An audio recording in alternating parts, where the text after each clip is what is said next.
A lot has transpired, but we're we're excited about the bowl game, and really this next 4 days we're going to try to kind of get the younger kids a lot of reps and use it as a way to get those kids that haven't really been able to get featured. We're going to kind of give them 80% of the plays in both 7-on-7 and team, and then we're not going to do too much against Pitt. We'll do it the last day, probably on Thursday, some Pitt stuff, and then we'll have 2 solid weeks of it when we come back.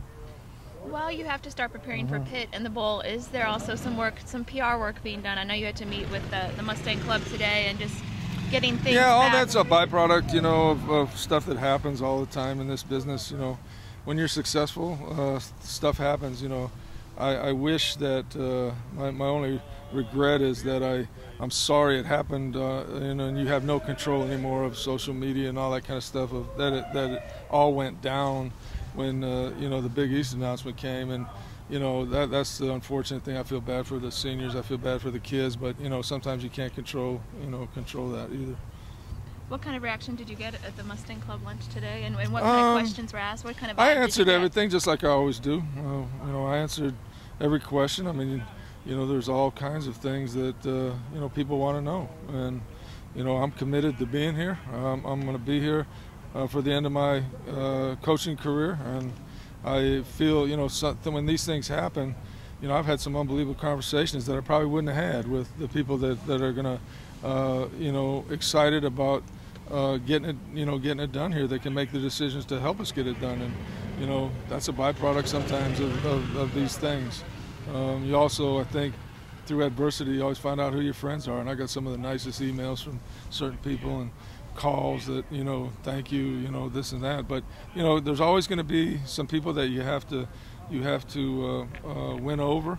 That doesn't matter what it is, and until we win a Big East title probably in the next 3 or 4 years, hopefully that'll happen, and then we can go from there. Why do you say now that this will be your last job? I mean, I do feel I know, and that's it. That's why I'm saying it to you. I have voiced that I thought this would be my last job, but I'm more convinced of it now because by my faith I live, and I believe that the thing didn't work out because I have so many things that I know we can do here as a team and me individually deeper than just winning football games, and I couldn't do that at a public institution. And I'm speaking about my commitment to inner city kids in the ministry, and I know that if I was at another school I couldn't do that, and this is a very unique place, and I really feel that's why I'm here. Why did things not work out? I talked to Lee, but what's your take on why you're not at Arizona State right now? I am not privy to all those negotiations that were going on, and every time I've been with Lee, I said he does, has done every contract for me, and he gets it to a point and says, June, we got to make a decision whether you want to do it now or not. It's done. And I never got that call. I think I shared with you off the record when we were coming into the building a couple of days ago. I thought it was inevitable that they would offer me the job, but I never got the call. And so why? Just that very next step. But yeah, close. I didn't, just didn't happen for whatever reason. Didn't happen. So I didn't have to make the decision, and I'm thankful I didn't have to make the decision because I have told the kids that I was going to be here, and I would have had to live with the fact that I wasn't going to be here. But at that point, you had already told them you were going? No, I had not. Okay, then when No, I was saying last year when I signed my extension. Okay. I said, guys, I can see this being my last job, and I'm going to finish my deal just like I told you. And I would have had to live with not walking the walk after what I told them, and that's what I shared with the kids. I said, I feel the worst thing I feel is that it happened when it did, and it's unfortunate you don't have any control over the social media stuff now, and somebody, it wasn't on our end, somebody on their end leaked that out. So when did you talk to the team and address all the last Thursday morning, and then we've been talking individually and talked to them again today. You addressed again that you're here for the long haul. That came up again, and you felt like they needed to be reassured, or no? I feel there's always, who knows, somebody does, may need that. I didn't feel like I needed to do that. They know me, they know what I'm about. I was more interested in sharing with them, did anybody see the Kansas City game? And I said, they hit an onside kick that far. I was more looking forward to that. I'm sure Namdar was happy to hear that too. You mentioned the timing of the Big East announcement and all the Arizona State talk coming out on the same day. Now that SMU is going to the Big East, along the lines of what you talked about, embracing the city of Dallas and everything, are you convinced that some of the money coming in from the new conference will be committed toward reaching? I mean, that's not my decision to make, but it's being talked. Yes, it's being talked about. Marketing, selling tickets, all the things that you'd like to be able to do, but never have the money to do. So we're, I think that's all positive stuff. So, last Wednesday when you found out, okay, Arizona State was not happening, can you share a little bit about your conversations with Orsini and Dr. Turner?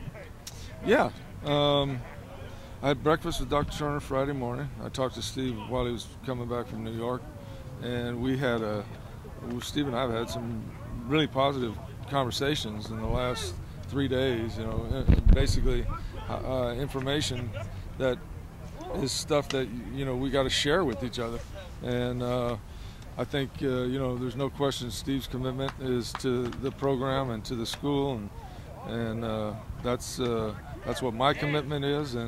And Dr. Turner's conversation, like I said, we had breakfast on Friday, and everything was, just basically addressing some of the things that we had talked about before, last May and June, and confirming that we're moving forward in the direction that we need to go. And so I feel like, we're closer addressing all the things that have to be addressed to be successful here. That's classroom stuff, that's curriculum stuff, that's marketing stuff, that's putting the kids first, and doing that. And I think everybody's committed to doing that. And that talk is maybe what you were referring to earlier about feeling better about things now. Yeah, very much.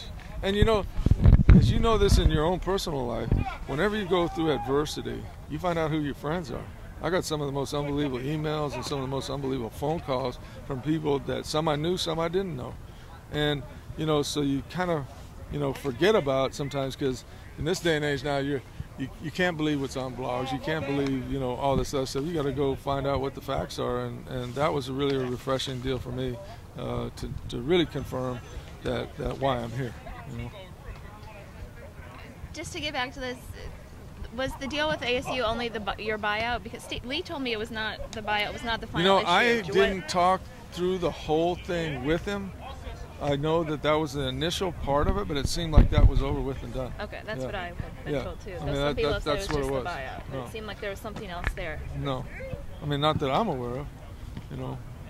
But then why didn't it happen? If it wasn't the buyout, I think what? I'll tell you why I think it didn't happen, but I don't really care at this point. It doesn't matter to me why. It's not important to me, but I'll share with you what it is, but not on camera what it is. But I mean, I think that's a guess on my part as to why it didn't. I just want to ask. But it doesn't. To me, it doesn't matter. I mean, it's over with, done with, and I'm happy to be here. And like I said, God didn't want me to be anywhere but here, and it was that specific of an answer to me. Just how I live. Just let me check. Is all your staff staying as far as you know? Yeah, everybody's here. No, I have actually I think there's 3 coaches that have been contacted about other jobs, and the only one's not here today is Adrian. He's out recruiting, but we're not. We're just the seniors are kind of. The starters coach their positions today, so it's not an issue. But and there's no chance Zach can play, no, right? No, Zach's not going to play for the game. He's out. I think everybody else, JT will be okay. I think everybody else is going to be in pretty good shape. So. What about Kenneth Acker? He hurt his shoulder. Yeah, I think he'll be fine too.